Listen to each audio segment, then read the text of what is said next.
Hiya! Okay, so today I've come to you with the December wrap-up and January of 2021 TBR. So I'm gonna start with the TBR and I'm gonna finish with the wrap-up. So in January, I'm planning on, I don't know why I did this to myself, but I'm planning on reading, let me see, 7 books. I don't know how that's gonna happen. It probably won't happen. It's a very outrageous thing that I did to myself. So the first book that I picked to read in January is The Shadows Between Us. I don't remember the name of the author, and I'm gonna read it on ebook. Second book in my TBR is gonna be The Assassin's Blade by Sarah J Maas, which is short stories that happen after the start of Throne of Glass. So I read Throne of Glass in December and I never read this one, so I'm gonna give it a go. Next on my list of TBR for January, it's gonna be Crown of Midnight by Sarah J Maas. This I've already read. I'm rereading the first 5 books before I read the 7th because I have the 6th in my mind very well, and I don't think I need to reread that one. But the 7th I haven't read yet, so I'm rereading the whole series minus the 6th to go ahead and read the 7th one. So second book in the series, Crown of Midnight by Sarah J Maas, TBR January. Another book that I picked to read in January is Aristotle and Dante Discover the Secrets of the Universe by Benjamin Aliri Science. I don't know. I'm so sorry if I'm butchering your name. Really sorry. It's supposed to be like a light read, and I always like to put light reads in between my other books in my TBR so that I can get like a fresh, a time to chill in between reads. So if I read something like classic, then I put a little bit of a YA in between so that I can distress my mind. And not that classics stress your mind, it's just it's good to have a book that you can like fly through, you know what I mean. The next book is, I lost somehow the dust jacket. I don't remember where I put it. It's shiny. It's The Tenant of Wildfell Hall by Anne Bronte. I want to put like at least one classic every month in my TBRs, and this one is the one I chose for January. Then one that I just received and I'm really excited to read is my very first V. E. Schwab, and it's the Invisible Life of Addie LaRue. I've heard so many awesome things about it, and I'm really excited to read it. It deals with a woman that I think she is like immortal. She can live millions of years and meet millions of people and see whatever she wants to see and go whatever she wants to go, but nobody remembers her. If she meets someone and they have the time of their lives, they will forget her. So that's the premise of the book, and I think that's really interesting. Also in my TBR for January, we have The Long Way to a Small Angry Planet. I've been hearing so many things about this book by Becky Chambers, I think. So many good things about this book I've been hearing, and especially from G from Book Roast, and I think I'm gonna give it a go this time. Another one is The Guest List again, forgot the name of the author. I'm gonna put it right here. I'm gonna read it on audiobook, on script, and it's another one to chill. And that's it. That's the list of the 7 books that I'm gonna read for my TBR in January. So let's jump in now for the wrap up. Books read in December weren't quite amazing. I have to say I was a bit disappointed by some that I had really high expectations for. The first one that I read was Throne of Glass by Sarah J. Maas, but it was a reread and I already knew what happened. I gave it 5 stars again.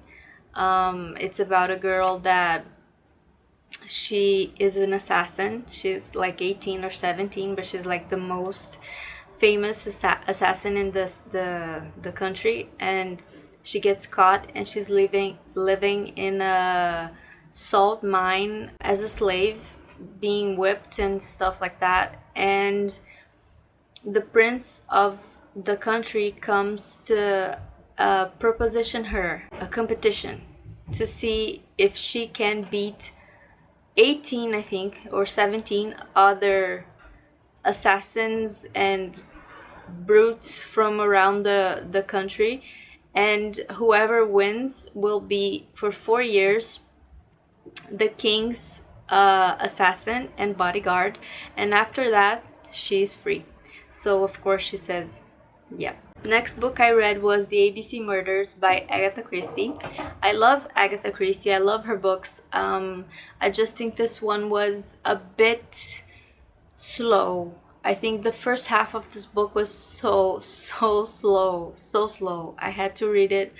I had to put it on audiobook for a bit of it just because it was repeating itself a lot and it was really slow. But the second half is really quick and really good.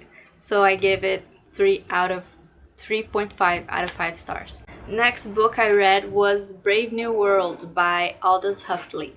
So this one, I don't know if it's gonna be a controversial opinion. I don't know, but I was really having high anticipations for this book and it totally disappointed me.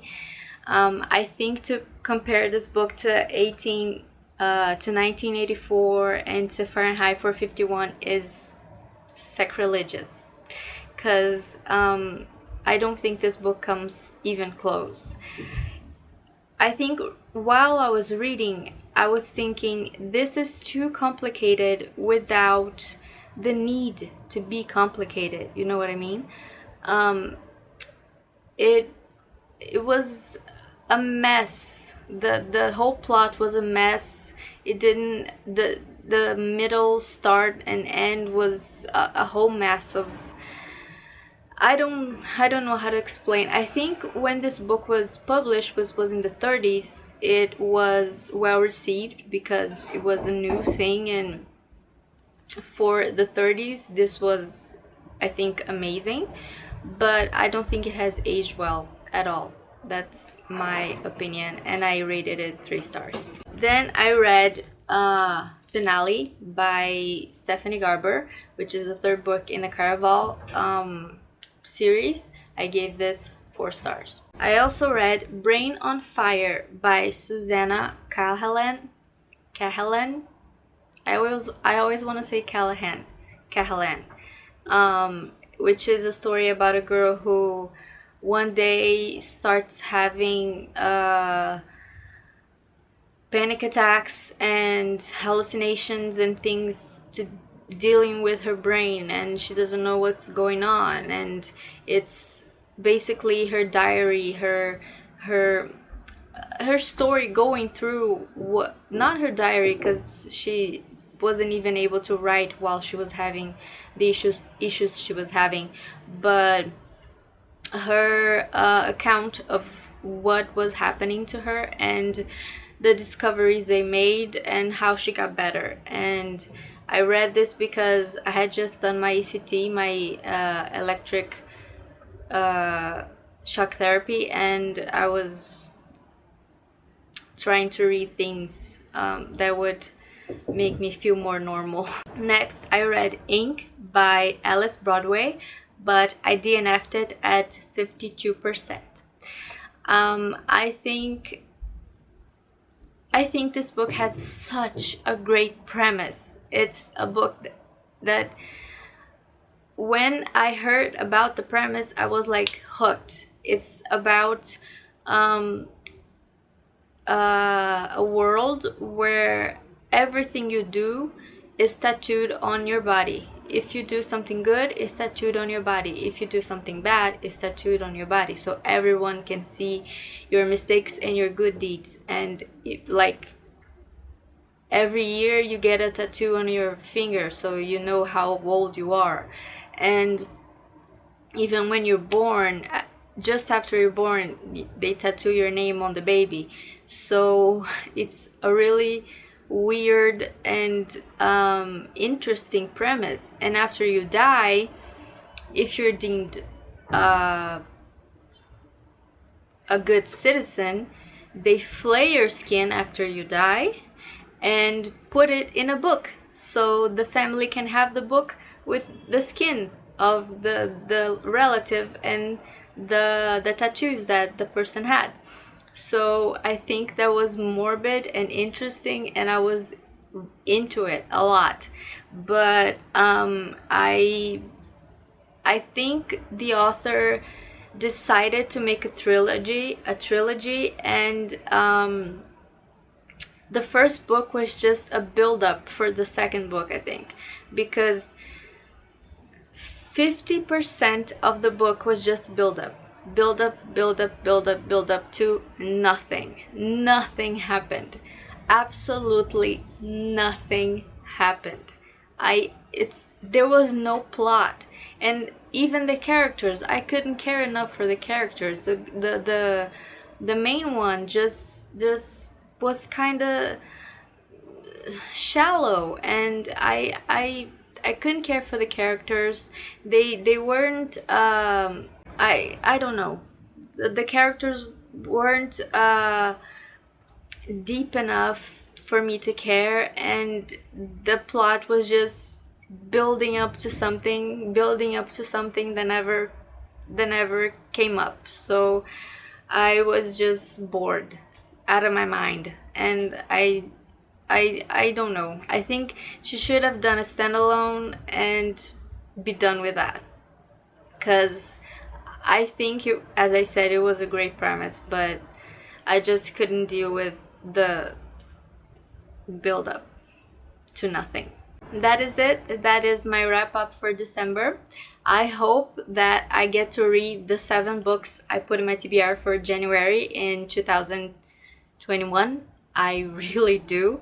And I hope you guys have a lovely day and an awesome week, and I'll see you soon. Bye bye.